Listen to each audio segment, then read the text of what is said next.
अरे भाई भाई भाई, कौन सी गाड़ी आज इस पंप से टकराकर जल जाएगी? आओ देखते हैं।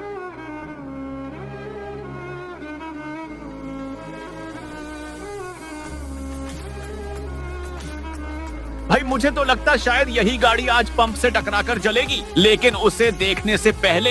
बेटा मुझे देखकर इग्नोर मत करना। इस बार जो भी परीक्षा में पास होना चाहता है मैं पास कर दूंगी, लेकिन मेरा भी एक काम करना होगा तुम्हें। इस वीडियो को लाइक और चैनल को सब्सक्राइब करना होगा और 5 सच्चे दोस्तों को शेयर करना होगा और मेरे बेटे जाते जाते कमेंट में सरस्वती माँ लिख दो।